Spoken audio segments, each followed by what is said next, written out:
Okay, so we left off at number 15 where we straighten out the toe. So now we're going to add the toe on the other foot, now that we have a toe on this foot. So we're going to go back to the side view. Again, go to 4 view, spacebar on the side view.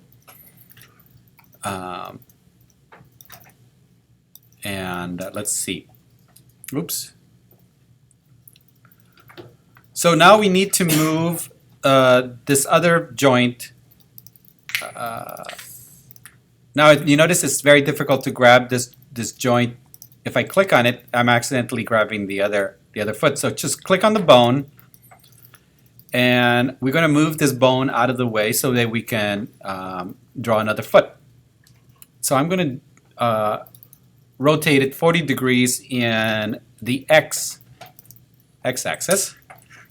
Just did I say 40 or 45? Let's do 45. And this goes down, goes out of the way. And I'm going to put this one, I'm going to click on the bone and set this to 0.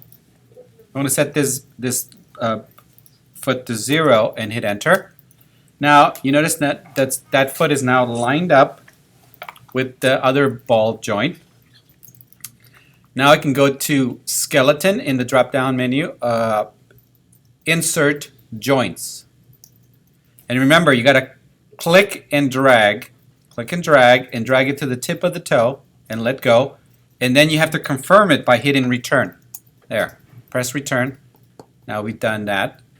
Let's go again. Now we're going back to the perspective view, and we got to get this twisted toe out of the way. And what we're going to do now is go to the translate in X and set it to 0. Press 0 and hit return. There we go. And let's change the name of this joint, joint 1, to character underscore, no, character 1 underscore, and this is the left foot, so that would be left toe, and hit enter or return. Okay, now we're now on 19, and we're going to set up the spine. So we're going to go to the side view again, or if yeah, I guess so. Let's do the side view. Oh, I forgot to look at this. I totally forgot to rotate this bone back, and I don't think I put instructions on there. It's my fault. So click on this bone, the one that's pointing down, and change the rotation in X back to 0. There. It's a little bit off, but that's okay. Okay, I'm going to zoom out. And then we need to adjust the spine to follow the spine of the robot.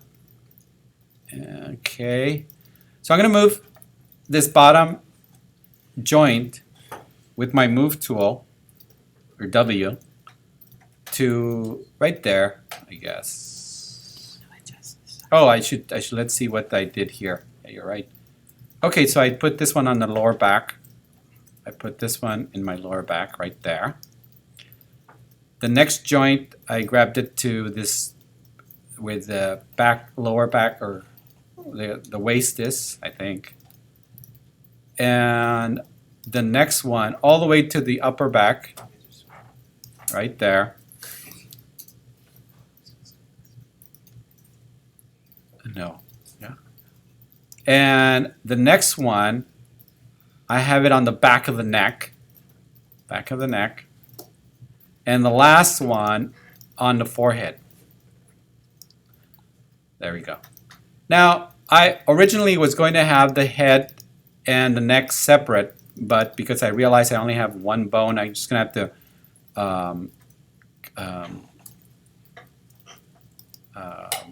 I have to go back to the modeling and combine the head and the neck. So I'm going to select the head, shift, select the neck, and go to mesh, combine, because I don't feel like adding another bone, and that's fine.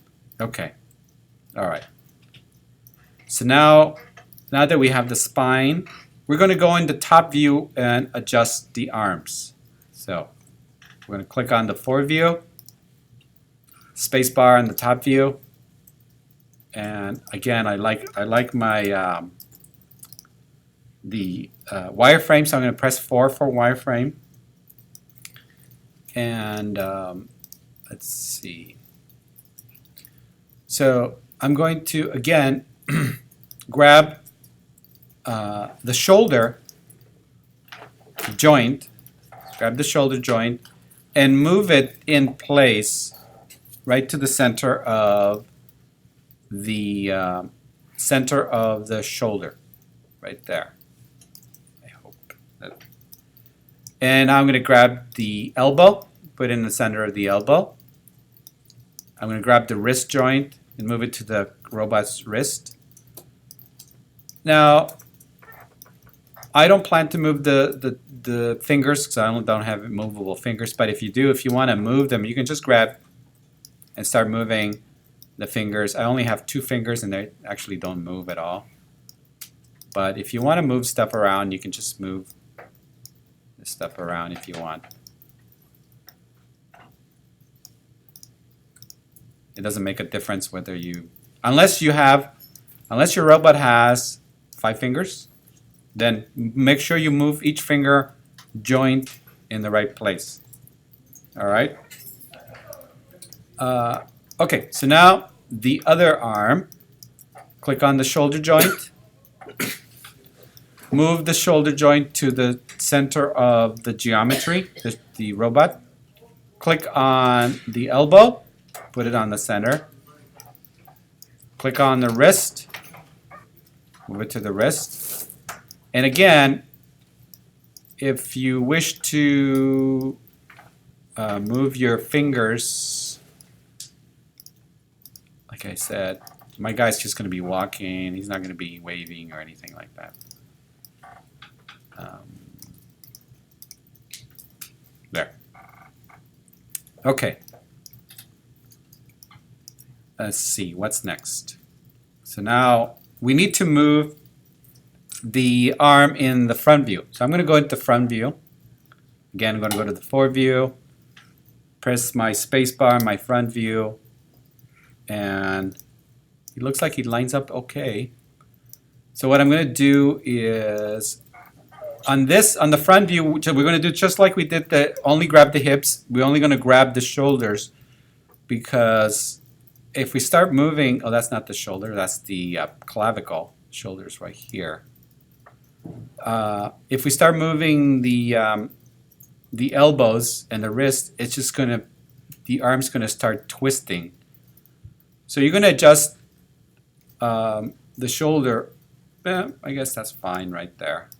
And that's it. You don't want to move anything else. You want to keep that arm perfectly horizontal and you want to keep that leg perfectly vertical. And then, especially when you add the up vector for the elbow control, it wants to be perfectly horizontal or perfectly vertical. Okay, so that's that. And now we're going to be attaching the robot to our skeleton.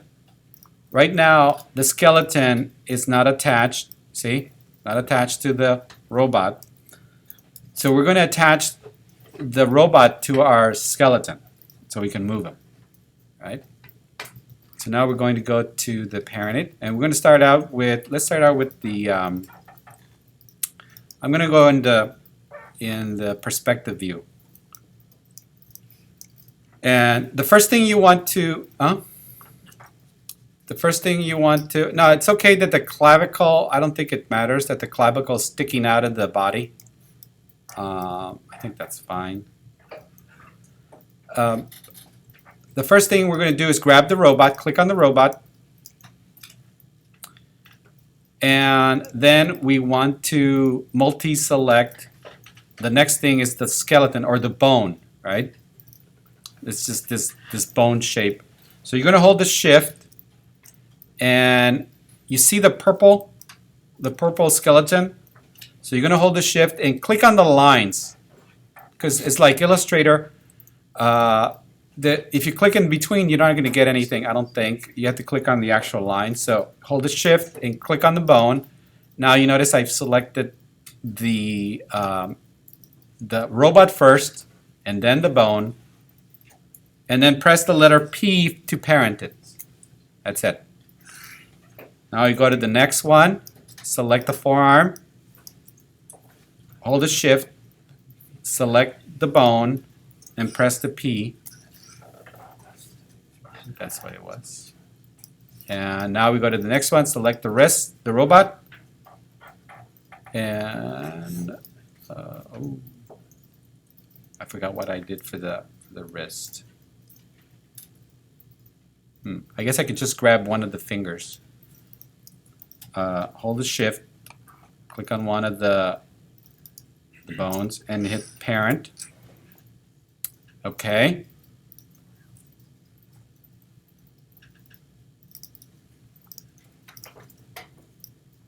Yeah, it's parented. Okay, so now that we attached the robot to the skeleton, we need to add an inverse kinematic handle. A way that we're going to be able to move this. We're going to be able to move the arm. Okay.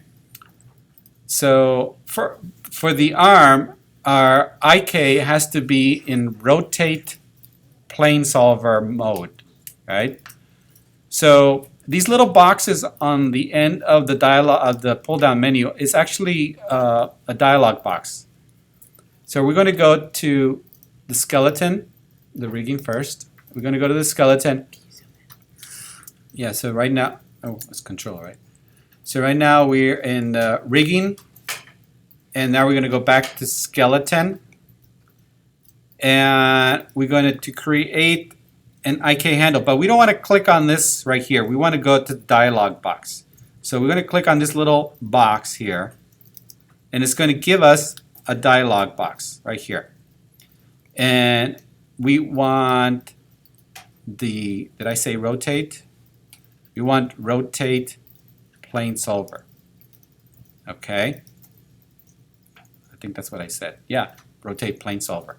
You'll make sure you select rotate plane solver, and okay, close it. And now we can go skeleton, create IK handle. Huh, nothing's happening. And because I'm zoomed in. That's interesting. Let's try it again.